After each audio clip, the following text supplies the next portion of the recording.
اس کے بعد باقی دنیا کو بیچی جائے گی. اس پہ ظاہر ہے باقی دنیا نے تھوڑا واویلا بھی مچایا ہے لیکن ایک لحاظ سے ٹھیک بھی ہے.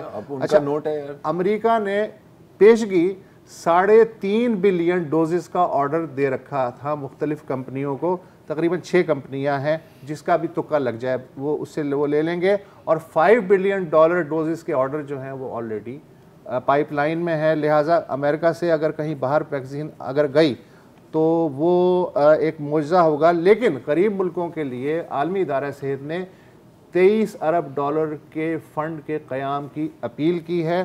اور ایک اچھی خبر یہ ہے کہ global alliance for vaccine and immunisation Gavi اس نے ایک کوویکس انیشیٹو شروع کیا ہے, یعنی ویکسین کی ان کمپنیوں سے بلک میں خریداری ہوگی, اس سے ظاہر ہے وہ سستی پڑے گی, تو وہ باقی جو ضرورت مند ملک ہیں جن کے آرڈر ابھی پورے نہیں ہو سکتے ان کو وہ سستے داموں سبسڈائز ریٹ پہ دینے کی کوشش کریں گے. اور اس کا پیسہ کون دے گا؟ WHO, world bank, UNICEF, Bill and Melinda Gates اور پرائیویٹ سیکٹر جو ہے دے گا. ان کا اندازہ ہے کہ $4 سے $5 میں کوئی بھی ویکسین جو ہے, ہم 82 ممالک اب تک اس انیشیٹو میں شامل ہو چکے ہیں. مطلب یہ انٹرنیشنل ایدی فاؤنڈیشن ہے لیکن یہ 2000 سے کام کر رہی ہے, اس سے پہلے بھی کئی ویکسین وہ بیچ چکی ہے. اچھا روس کا میں نے ذکر کیا کہ وہاں فری ویکسین مل رہی ہے. چائنا نے بھی یہی کہا ہے, اٹلی اپنے شہریوں کو فری ویکسین دے گا, جاپان اپنے شہریوں کو فری ویکسین دے گا. اب مسئلہ یہ ہے, ہاں ہمارے یہاں ابھی تک ویکسین کا نام ہی نہیں پتا تو کہاں سے آئے گا, وہ آئے گا. اچھا میرا بھاشن اب ختم ہونے والا ہے. اچھا سائیڈ جو سب سے اہم بات ہے ان تمام ویکسینز کے بارے میں کہ ان کے جو سائیڈ ایفیکٹس ہیں ان کے بارے میں ابھی تک حتمی طور پہ نہیں پتا ہے. اچھا یہ بھی نہیں پتا کہ کتنے عرصے کے لیے مؤثر ہوگی, 1 سال کے لیے, 6 مہینے کے لیے, 1.5 سال کے لیے, اس پہ بھی تجربہ جاری ہے. حاملہ خواتین پہ اگر کوئی ریئیکشن ہو سکتا ہے یا نہیں ہو سکتا اس کے بارے میں بھی حتمی رائے نہیں ہے. پھر کولڈ چین جو ہے اس کا کیا ہوگا, اس لیے بغیر کولڈ چین کے کہیں بریک ہوتی ہے تو ویکسین پانی میں تبدیل ہو جائے گی. اور پھر اس سے بھی بڑا خطرہ ہے ہیکنگ کا, کہ یہ جو کمپنیاں ریسرچ کر رہی ہیں ان کے پیچھے ظاہر ہے ہیکر بھی لگے ہوئے ہیں. اور مائکروسافٹ کی کل کی اطلاع یہ ہے کہ 7 جو انٹرنیشنل کمپنیاں ہیں, کینیڈا, امریکہ, فرانس, بھارت کی, ان کے پیچھے روسی اور نارتھ کورین جو ہیکرز ہیں وہ لگے ہوئے ہیں. اور ایک جنوبی کوریا کی انٹیلیجنس ایجنسی نے ایک جو ہے ہیکر کا جو سسٹم ہے وہ بسٹ بھی کر دیا ہے. یہ تھا میرا بھاشن. شکریہ.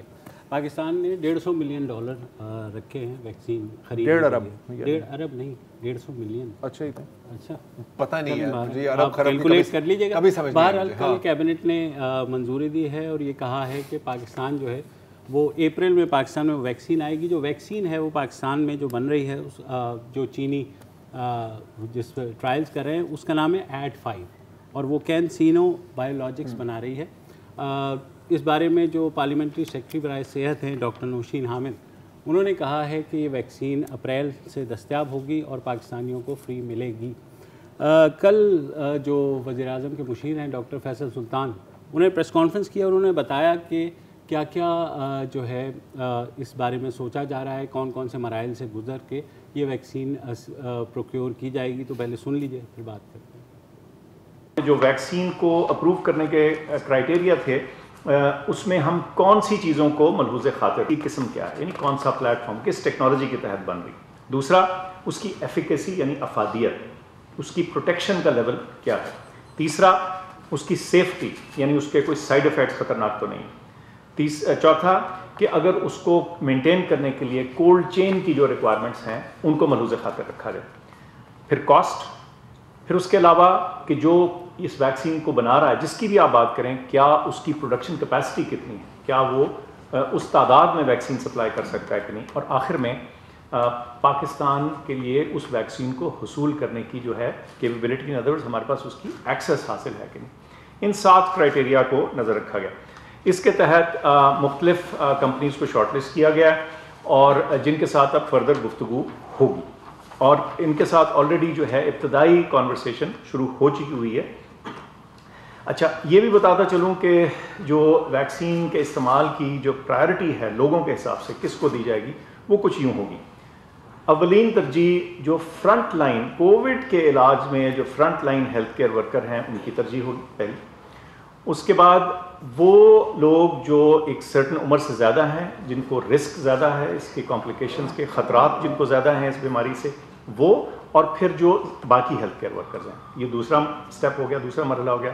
اور تیسرے میں جو ہماری عمومی جنرل پاپولیشن ہے، ان کے لیے ویکسین کا حصول جو ہے وہ اس کو ممکن بنایا جائے. ظاہر ہے کیونکہ فائزر اور ماڈرنا کی جو ویکسین ہے وہ ترقی یافتہ ممالک نے پہلے سیکیور کر لی ہے، تو ہمارا چانس تو نہیں بنے گا. اور بہت سے ممالک ایسے ہیں جو یہی کہہ رہے ہیں انکلوڈنگ بھارت کہ فرسٹ سے سیکنڈ کوارٹر میں ویکسین اویلیبل ہوگی.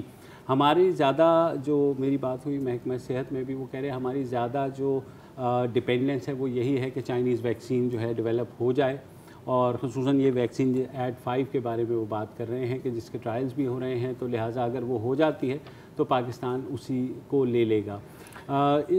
جو ڈاکٹر نوشین حامد کی ہم نے بات کی، جو پارلیمانی سیکرٹری ہیں، انہوں نے آج اعلان کیا ہے کہ یہ ویکسین پاکستانیوں کو فری ملے گی. اس کے علاوہ ڈاکٹر سلطان نے اس بات کو ابھی کنفرم نہیں کیا. ہاں ابھی کنفرم نہیں کیا، کیونکہ انہوں نے یہ ضرور کہا کہ پہلی پرائیورٹی ہمارے ہیلتھ کیئر ورکرز ہوں گے، اور وہ لوگ ہوں گے جو 60 سے اوپر کے ہیں، جو زیادہ وہ ہیں. انہوں نے ایک بات اور کہی، ریمڈیسیویر جو دوا ہے جو 9,000 روپے میں مل رہی ہے، وہ اس کی قیمت بھی آدھی کر دی ہے. لیکن اس کے بارے میں کہا جا چکا ہے کہ مت استعمال کریں. وہ کچھ بہت ایکسٹریم سیریس کیسز میں وہ استعمال ہو سکتی ہے، پکے مارنے والی سین نہیں ہے. لیکن لوگ جو ہے اچھا اب دیکھیں، جہاں تک اوور آل ویکسین کی بات ہے تو یار یہ میڈیکل ہسٹری بن رہی ہے یہاں پر، ٹھیک ہے، کیونکہ دنیا کی تاریخ میں کبھی اتنی جلدی ویکسین نہیں بنائی گئی. یار ایسی بیماریاں ہیں جو دہائیوں سے چل رہی ہیں. HIV کی آپ کے پاس کوئی ویکسین نہیں ہے. ایبولا کی ویکسین میں آپ کو پتہ نہیں کتنے سال لگ گئے تھے، ابھی بھی شاید وہ 100% افیکٹو نہیں ہے.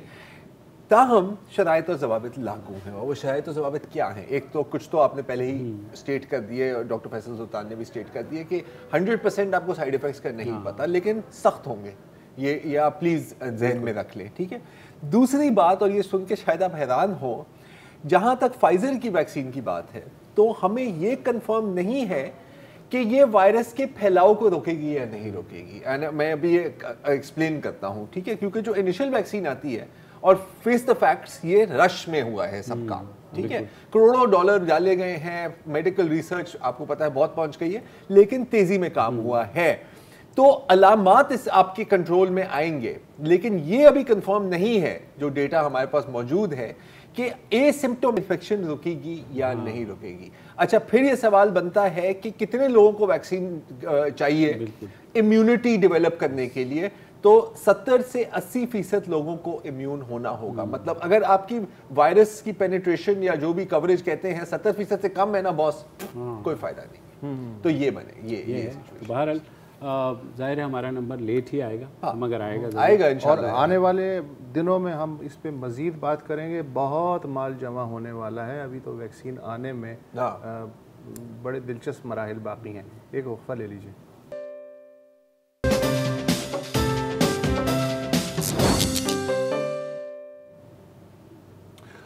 Welcome back. ابھی گزرے جمعے 27 نومبر کو ایران سے ایک بہت بڑی خبر آئی کہ ان کے جو ایک سینئر جوہری سائنسدان یا ماہر ہیں محسن فخریزاد، وہ تہران کے مضافات میں ایک کار میں سفر کر رہے تھے، اپنے باڈی گارڈز کے ہمراہ جا رہے تھے. اچانک جو ہے دھماکے میں ان کی ہلاکت ہو گئی. محسن فخریزاد کے بارے میں جو مغربی میڈیا نے اطلاعات دیں، اس کے حساب سے ان کا جو پروفائل ہے وہ بہت ہی غیر معمولی بنتا ہے. اتنا غیر معمولی کہ انہیں ایک طرح سے ایران کا جو جوہری پروگرام ہے اس کا باپ بھی مغربی پریس میں کہا جا رہا ہے. 2018 میں اسرائیلیوں نے بہت سی جو جوہری ڈاکومنٹس تھے ایران سے وہ چروائے. ان کے مطالعے سے اندازہ ہوا کہ محسن فخریزاد 1998 سے ایرانی نیوکلیئر پروگرام کے لیے کام کر رہے تھے، لیکن ان کا نام کوئی نہیں جانتا تھا. پہلی بار 2007 میں اقوام متحدہ کی ایک قرارداد تھی بیلسٹک میزائلز پروگرام کے بارے میں، کلینڈسٹائن بیلسٹک میزائل پروگرام کے بارے میں. تو اس میں جن 8 افراد پہ ٹریول ریسٹرکشنز لگائی گئیں، ان میں ایک محسن فخریزاد بھی شامل تھے. 2011 میں انٹرنیشنل ایٹامک ایجنسی کی ایک رپورٹ میں بھی ان کا نام آیا، اور اسی سال جو مجاہدین خلق ہے جو جسے ایران نے آفیشلی ٹیررسٹ تنظیم قرار دیا ہوا ہے، اس نے پہلی بار محسن فخری زاد کی تصویر شائع کی۔ اس وقت کچھ لوگ سمجھتے تھے کہ یہ جعلی تصویر ہے، کچھ نے کہا کہ یہی تصویر ٹھیک ہے۔ پھر 2018 میں اسرائیلی وزیر اعظم نیتن یاہو، انہوں نے ایران کے نیوکلیئر پروگرام کے بارے میں جو بریفنگ دی، اس میں انہوں نے ایک جملہ کہا کہ ایک نام پوری دنیا یاد رکھے اور وہ نام ہے محسن فخری زاد۔ سر 2018 آج سے 2 سال پہلے مطلب بوری تیار کر دو۔ ہاں تیار تھی۔ اچھا انٹرنیشنل ایٹامک ایجنسی والے جو ہیں وہ جب وہ چھان بین کر رہے تھے 2015 کے معاہدے سے پہلے، تو وہ ان سے ملاقات کرنا چاہتے تھے۔ کچھ سائنسدانوں سے ان کی ملاقات کروائی گئی، لیکن محسن فخری زاد سے ملاقات نہیں کروائی گئی، اس لیے کہ ایرانی حکومت کہتی تھی کہ جی ان سے مل کے آپ کیا کریں گے، یہ چھوٹا سا بندہ ہے یار، یہ تو جو ہے ایک فوج میں افسر ہیں، تو ان کا تو ہمارے نیوکلیئر پروگرام سے کوئی لینا دینا نہیں ہے۔ اچھا اس لحاظ سے بات صحیح بھی تھی کہ وہ اس وقت پاسدارانہ انقلاب میں بریگیڈیئر تھے بظاہر جو ان کی ڈیزگنیشن تھی۔ اچھا ان کے بارے میں جو ایک تو معلومات کم حاصل ہوئی ہیں، 1958 میں کہتے ہیں کہ قم میں پیدا ہوئے، پھر تہران کی جو امام حسین ٹیکنالوجی یونیورسٹی ہے اس میں فزکس پڑھاتے رہے، اور انقلاب کے بعد پاسداران انقلاب کا جو ہے حصہ بنے۔ اچھا اس کے علاوہ ان کے بارے میں اور جو ہیں معلومات وہ عجیب و غریب تو میں نہیں کہوں گا، مثلا ان کو آفیشلی وزارت دفاع کی جو ریسرچ اینڈ انیشیٹو آرگنائزیشن ہے اس کا سربراہ ظاہر کیا جاتا تھا، مطلب ہارملیس قسم کی ڈیزگنیشن۔ اب یہ تحقیق و تدریس کا ادارہ ہے، اس میں بیچارے جو ہیں یہ کیا کر لیں گے، لیکن بہرحال ان کا ایک اہم کردار تھا۔ اچھا یہ ظاہر ہے پہلی دفعہ نہیں ہوا تھا۔ اچھا اس سے پہلے ذرا تھوڑا سا ان کی جو اسیسینیشن ہے، کیونکہ اس کے اوپر کچھ کافی انٹرسٹنگ اس پہ ایسپیکٹس ہیں، ٹھیک ہے، آپ نے شاید سنا ہو کہ ایک ریموٹ کنٹرول مشین گن اس میں یہ بھی ایک ورژن ہے۔ اچھا یہ جو ورژن ہے یہ پتہ ہے کہاں سے آیا ہے؟ ایک صاحب ہیں جاوید مگوئی جو پاسداران ریولوشنری گارڈ کور کے ڈاکیومنٹری فلم میکر ہیں، تو انہوں نے پہلے اس کی ورژن لکھی، اس نے کہا کہ پہلے تو وہ ایک نسان میں بوم رکھا ہوا تھا، وہ پھٹا، پھر ایک automatic remote control machine gun سے فائرنگ ہوئی ڈسٹریکٹ کرنے کے لیے، اور پھر اور یہ انٹرسٹنگ ہے اس کے بعد ایک پورے دستے نے حملہ کیا آف اسیسنز۔ اچھا اب یہاں پر آ جاتے ہیں ہم ایران کی اپنی انٹرنل پولیٹکس میں، ٹھیک ہے، اس دستے میں سے کوئی پکڑا نہیں گیا۔ نہیں یہ اب جو ریولوشنری گارڈز ہیں آفیشلی وہ کہہ رہے ہیں کہ نہیں سر صرف بام تھا اور ایک ریموٹ کنٹرول مشین گن تھی، کوئی بندہ نہیں تھا، کیونکہ اگر آپ نے یہ مان لیا کہ وہاں پہ بندے تھے اور یہاں پہ بھی بائی دی وے مجاہدین خلق کا نام آ رہا ہے، تو پھر تو سر کیا کھلے عام آپ کے ٹاپ نیوکلیئر سائنٹسٹ کو آپ کے اپنے شہر میں مسلح افراد گن ڈاؤن کر لیں تو اور بھاگ جائے، ایک بندہ نہ ملے، تو دس از اے ہیوج امبیرسمنٹ۔ جیسے پاکستان میں نہیں کہتے کیا یہ سیکیورٹی لیپس تھا، جی واقعی یہ سیکیورٹی لیپس تھا۔ جہاں تک یہ جو مشین ہے، ہاں اب لوگ سمجھ رہے ہوں گے بڑی سائنس فکشن کی بات ہے، کوئی سائنس فکشن کی بات نہیں ہے۔ جب آپ remote control fighter aircraft drones چلا سکتے ہیں، ریموٹ کنٹرول ڈرون ٹینکس چلا سکتے ہیں، تو ریموٹ کنٹرول مشین گن کوئی بڑی بات نہیں ہے۔ اسرائیل میں یہ 2010 سے یہ ٹیکنالوجی استعمال کی جا رہی ہے، کہاں؟ غازہ میں، ظاہر ہے، اور کس پہ آپ ایکسپیریمنٹ کرو گے نا، ٹیسٹنگ گراؤنڈ ہے نا جی، وہاں پر اگر آپ دیکھ رہے ہیں اسکرین پر، وہاں پر باقاعدہ ٹاورز ہیں جس کے اوپر یہ مشین گن ماؤنٹ کی ہوئی ہے، اور اکثر جو اسرائیل سے، جو غازہ سے اسرائیل داخل ہونے کی کوشش کر رہے ہوتے ہیں فلسطینی، ان پر ٹک ٹک ٹک ٹک ٹک ٹک۔ سو بالکل اٹ از انٹائرلی پاسبل کہ یہ اسرائیل کا ہی ہے۔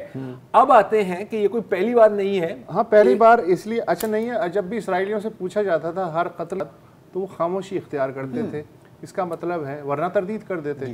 اب مثلا میں نام لوں گا مسعود علی محمدی، یہ تہران یونیورسٹی میں کوانٹم فزکس کے استاد تھے اور نیوکلیئر پروگرام سے منسلک تھے۔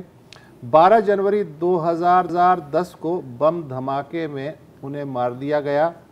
موساد کا ایک جاسوس پکڑا گیا، ماجد جمالی فسی، اس نے اس دھماکے کا اعتراف کر لیا، پھر اسے سزائے موت ہو گئی۔ پھر اکتوبر 2010 میں، یعنی کچھ مہینے بعد ہی، ایرانی جوہری ادارے کے لیے کام کرنے والے ایک اور ماہر ماجد شہریاری بھی ایک پراسرار بم دھماکے میں ہلاک ہو گئے۔ اس کے بعد 23 جولائی 2011 کو یعنی اگلے سال فزکس کے ایک پروفیسر ہیں داریوش رازنی نژاد، ان کو تہران میں ان کے گھر کے سامنے ہی کچھ لوگ نامعلوم افراد آئے اور انہوں نے گولی مار دی۔ پھر اگلے سال 11 جنوری 2012 کو ایک جوہری سائنسدان ہیں مصطفیٰ احمد روشن، ان کی کار کے ساتھ میگنیٹک ایکسپلوسیو ڈیوائسز جو ہیں وہ لگائے گئے، اور جب وہ جانے لگے تو وہ پھٹ گیا اور وہ اس طرح سے ہلاک ہو گئے۔ تو ان کے علاوہ فخری ذات کے علاوہ 4 آپ کے نیوکلیئر سائنٹسٹ تھے وہ اس طرح ہلاک کیے گئے ہیں۔ میرا خیال ہے یہ دنیا کے کسی اور جوہری پروگرام کے ساتھ اس طرح کا ہاتھ کبھی نہیں، بہت بڑا انٹرنل سیکیورٹی پرابلم ہے وہاں۔ اس پہ ہم گفتگو جاری رکھتے ہیں، ایک بریک لے لیجئے خبروں کے خلاصے کے لیے۔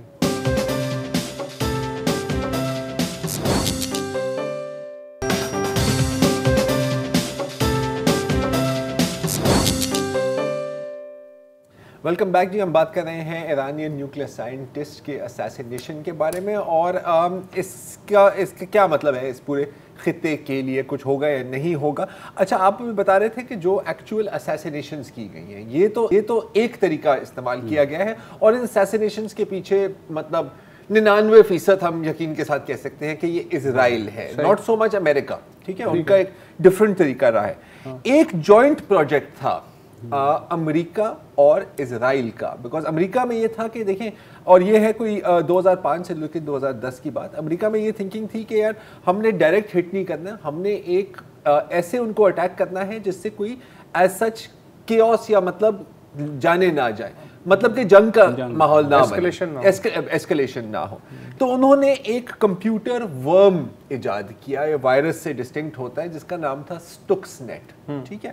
اچھا، اب سٹکس نیٹ ایسا ہے کہ وہ ونڈوز کی کچھ لوپ ہولز ہیں اس کو ایکسپلوئٹ کرتا ہے، لیکن وہ صرف ان کمپیوٹرز کو خراب کرے گا جو سینٹریفیوجز، اب جب یورینیم کو آپ انرچ کر رہے ہوتے ہیں نا، آپ اس کو سینٹریفیوج میں گھماتے ہیں، جو صرف سینٹریفیوجز کو اٹیک کرے۔ تو بڑا ایک اسپیسیفک ڈیزائنر وائرس یہ بنایا تھا، 2005 سے یہ ڈیولپمنٹ میں تھا، لیکن پہلے پتہ لگا اس کے بارے میں 2010 میں۔ اچھا، یہ کرتا کیا ہے کہ جب یہ دیکھ لیتا کہ یار یہ تو نیوکلیئر کمپیوٹر ہے، ایسے تو سینٹریفیوجز چلتے ہیں، تو وہ ایک ایسا اس کے اندر ایک ایرر لاتا ہے کہ یا تو سینٹریفیوج سلو ہو جاتے ہیں یا بہت تیز ہو جاتے ہیں۔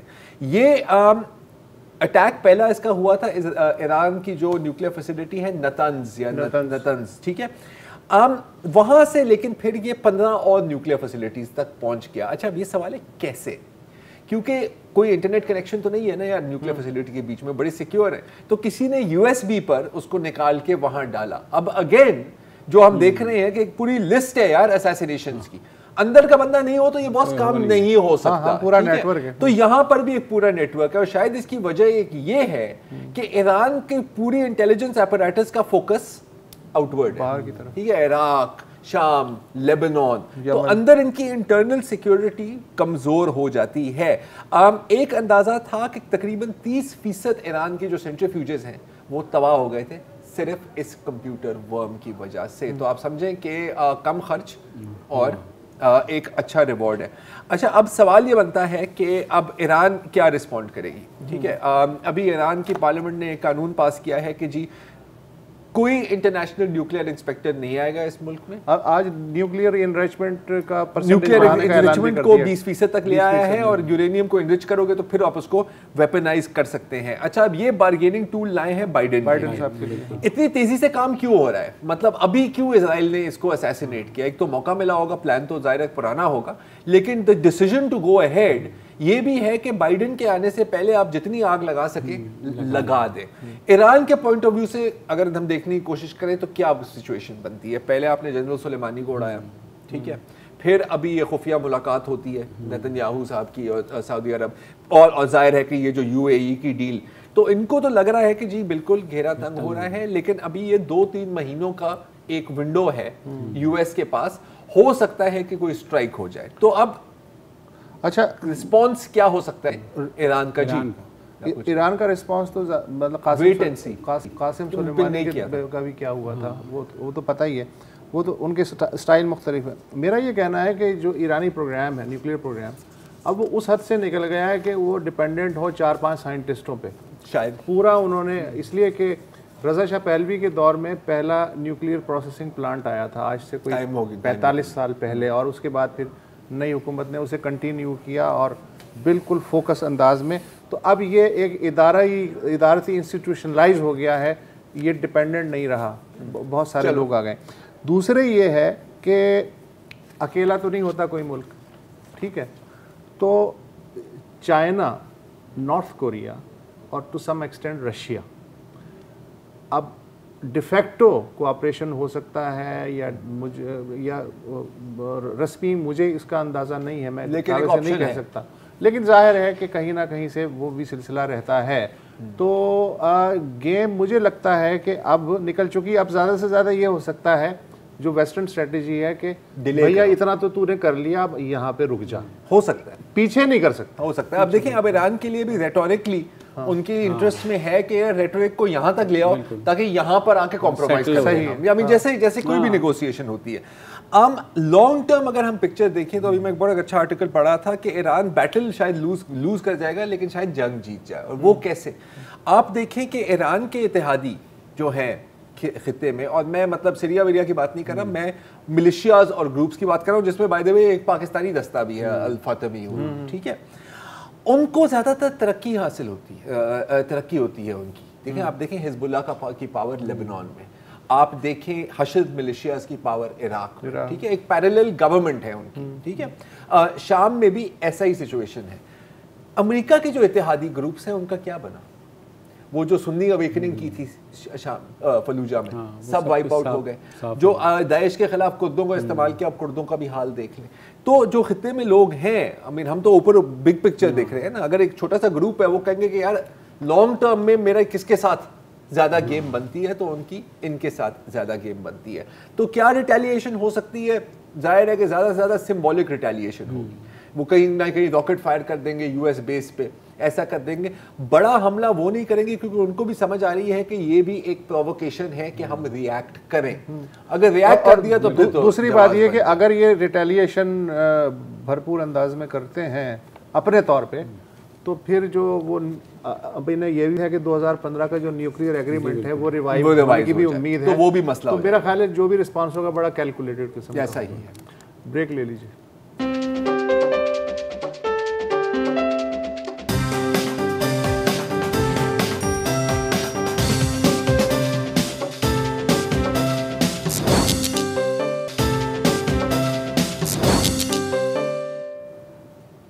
Welcome back. اور یہ بات ہمارے ویجیٹیرین بھائیوں اور بہنوں کو اچھی نہیں لگے گی، آپ جو گھاس بھوس کھا رہے ہوتے ہیں، لیکن یہ دنیا ہے گوشت خوروں کی، اور ٹھیک ٹھاک گوشت کھا لیتے ہیں ہم. پوری دنیا میں کتنا ہر سال 350 ملین ٹن گوشت کھایا جاتا ہے. اور مسئلہ یہ ہے کہ میں کوئی حرج نہیں ہے، آپ بے شک کھائیں. مسئلہ یہ ہے کہ جتنی تیزی سے دنیا کی آبادی بڑھ رہی ہے اور کلائمیٹ چینج اور ساری ان چیزوں کے بعد اتنا گوشت پیدا کرنا کافی مسئلہ ہو گیا ہے. کتنا لگتا ہے کچھ گوشت پیدا کرنے میں؟ امریکہ کی جو فوڈ اینڈ ایگریکلچر آرگنائزیشن ہے اس کے مطابق آدھے کلو بیف کے لیے آپ کو تقریباً 3000 گیلن پانی چاہیے، آپ کو 11 کلو گرام چارہ چاہیے اور 410 اسکوائر میٹر زمین چاہیے. اور ظاہر ہے یہ امریکہ کی بات ہو رہی ہے. تو کیا کیا جائے؟ اچھا اب اگر صرف پروٹین کا مسئلہ ہے تو کوئی اتنا بڑا ایشو نہیں ہے، کیونکہ آپ کیڑے بھی کھا سکتے ہیں اور کافی لوگ کھاتے بھی ہیں. جیسے کہ آدھا پاؤنڈ کیڑوں کرکٹ کا بنانے کے لیے آپ کو صرف 1 گیلن پانی، 1 کلو گرام چارہ اور تقریباً 40 اسکوائر میٹر چاہیے.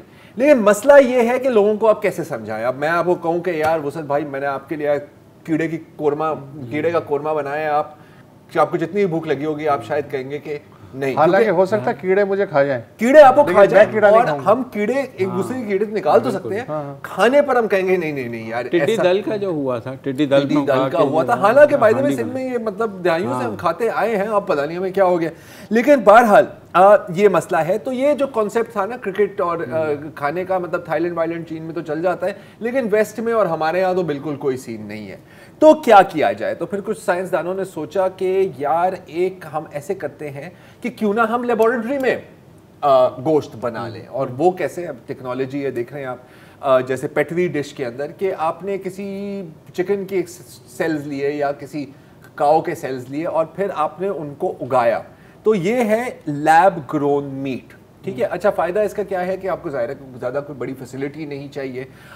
جو آپ کے اینیمل رائٹس ایکٹیوسٹس ہیں وہ بھی خوش ہیں کیونکہ آخرکار کسی کو جانور کو ذبح نہیں کیا گیا, and so on and so forth. اچھا جو اس کے مخالفین ہیں وہ کہتے ہیں کہ یار یہ فرینکن گوشت تو میں نے نہیں کھانا, جیسے فرینکنسٹائن مانسٹر والا گوشت ہے, اللہ جانتا ہے کل کیا ہوگا, میرے سینگ نکل آئے, یہ وہ. تو اس پر کافی ریزسٹنس تھی.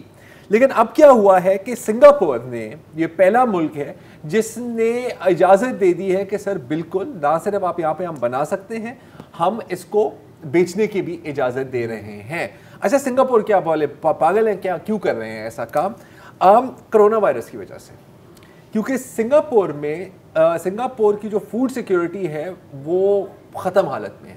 صرف جو 10% جو وہ فوڈ کنزیوم کرتے ہیں وہ سنگاپور میں بنتا ہے. ظاہر ہے 90% باہر سے آتا ہے. اور کرونا وائرس میں جو لاک ڈاؤنز ہوئے ہیں اور ان کی جو سپلائی چین ڈسرپٹ ہوئی ہیں, تو انہوں نے کہا کہ نہیں یار کوئی ہمیں لانگ ٹرم سولوشن کرنی ہوگی. کہنے کہ 2030 تک ہم 30% پر لے آئیں گے اور پھر ایونچولی ہم 80%, 100% تو چلو کوئی نہیں کر سکتا, تو یہ ہوگا. تو یہ ایٹ جسٹ انکارپوریٹڈ نام کی ایک کمپنی ہے اور یہ اب سسٹم سنگاپور میں چلنا شروع ہو جائے گا. یہ چکن بیچ رہے ہیں؟ یہ چکن ہے. لیکن اب اس کے ساتھ ایک اور بڑا ایک انٹرسٹنگ سوال پیدا ہوتا ہے کہ یار اگر صرف سیلز ہی نکالنے ہیں تو آپ صرف چکن یا بھینسوں تک کیوں محدود ہیں؟ اور ویسٹ میں چلو وہ تو سور خور بھی ہے نا. تو اس کا تو مطلب ہے کہ اگر میں چاہوں تو میں جراف بھی کھا سکتا ہوں, ہاں اگر میں چاہوں تو میں ہاتھی بھی کھا سکتا ہوں. اور جیسے اکثر لوگ ایک دوسرے کو کہتے ہیں کہ میں تمہیں کچا چبا جاؤں گا, ٹیکنیکلی تو آپ انسان کا گوشت بھی کھا سکتے ہیں نا, رائٹ. یہ میں ایسے بات نہیں کر رہا آپ کی طبیعت خراب کرنے کے لیے, اور اس کے لیے ایک اور آئٹم ہے کہ یہ اب یہ بھی ہو رہا ہے. جی ہاں, ایک امریکن کمپنی ہے اوروبرس کے نام سے, جنہوں نے یہ دیکھیں, یہ ایکچوئل پکچر ہے سر, یہ جو گوشت ہے سر یہ انسان کا گوشت ہے جو لیب میں بنایا گیا ہے. لیکن ظاہر ہے یہ بھی انسان کے بچے ہیں, یہ کہتے ہیں کہ یار اب ایسا تو نہیں ہو سکتا نا کہ میں تمہیں کہوں کہ یار سر یہ میرا گوشت ہے آپ چیک کریں گے اسے, ہاں مطلب کسی اور کا گوشت کھانا تو پھر تو آدم خوری ہو جائے گی. اگر آپ اپنا گوشت کھائیں تو یہ کس کیٹیگری میں آتا ہے؟ ٹھیک ہے. تو انہوں نے کیا کیا ہے کہ انہوں نے کہا ہے کہ نہیں ہم لیب بھی آپ اپنے گھر لے جا سکتے ہیں. ایک ڈو اٹ یور سیلف کٹ انہوں نے بنائی ہے کہ آپ اپنی گال سے سیلز نکال کر پھر 2-3 مہینے آپ ان کو گرو کریں گے. اچھا, اور اس کے اندر ہیومن بلڈ کا سیرم بھی آپ نے انجیکٹ کرنا ہے. ٹھیک ہے. اور یہ سارا کر کے 3 مہینے بعد یا 4 مہینے بعد آپ الحمدللہ اپنے گوشت کی نہاری کھا سکتے ہیں. اچھا یا تو یہ is now the new frontier. Jaun Elia کا ایک شعر بھی ہے نا اس پہ, کیا ہے اسی کانسیپٹ. اچھا, چبا لیں خود ہی کیوں نہ اپنا ڈھانچہ, تمہیں راتب مہیا کیوں کرے ہم. یہ اگر جان صاحب کو پتا ہوتا تو ہو سکتا ہے وہ سیلیبریٹی اسپوکس مین بن جاتے ہیں اس چیز کے. تو یہ ہے جہاں پر اب ٹیکنالوجی پہنچ گئی ہے. اب ایک کمپنی سے پوچھو تو انہوں نے کہا کہ یار نہیں یار ہم ایسا نہیں ہے کہ ہم آدم خوری پروموٹ کر رہے ہیں, ہم تو مطلب آپ کے ذہن میں ایک سوال ڈال رہے ہیں کہ گوشت کھانے کے لیے ہم کیا کچھ قربان کرنے کے لیے تیار ہیں. کیا آپ اپنا گوشت بھی کھانے کے لیے تیار ہوں؟ میں کل آپ کو بات کر رہا تھا کینیبل کیفے کی, تو سوچو کہ اگر یہ ہوتی ان زمانوں میں تو شاید وہ بندے. اس کا فائدہ انوائرمنٹ کے لیے کیا ہوگا؟ انوائرمنٹ کے لیے فائدہ یہ ہے کہ جیسے میں نے آپ کو بتایا تھا کہ اچھا جو پوری دنیا میں جو استعمال شدہ جو زمین ہے جو استعمال کے قابل ہے, ایریبل لینڈ, 30% ابھی میٹ پروڈکشن کے لیے. 30% وہ فری ہو جائے گی. وہ فری ہو جائے گی. اور دیکھیں اب دنیا کی پاپولیشن کتنی ہے ابھی, 7 بلین 8 بلین. ہاں, تو اگلے 20 سالوں میں کہاں تک پہنچے گی؟ تو دیکھیں گھوم پھر کے اب سنگاپور یہ بھی کبھی نہ کرتا, شوقیہ کوئی کام نہیں کرتا باس, آپ کام کرتے ہیں جب آپ کو کرنا پڑتا ہے. تو جیسے سنگاپور نے یہ کیا ہے, میرا خیال ہے کہ اگلے 100 سال کے بعد یہ چیز ٹوٹلی کامن ہوگی. اپنے گوشت کھانا اپنی جگہ, لیکن لیب گرون میٹ تو ہوگی. پھر وہ حلال حرام کا بھی ایشو آئے گا, وہ بھی اس کے اوپر بھی ایک ڈیبیٹ ہے, لیکن ابھی وہ کیا کہتے ہیں ابھی ڈیبیٹ جاری ہے الازہر میں. جی تو بس اس سے پہلے کہ آپ ہمیں کاٹنے کو دوڑے, آج کے لیے شو یہیں ختم کر دیتے ہیں. خدا حافظ.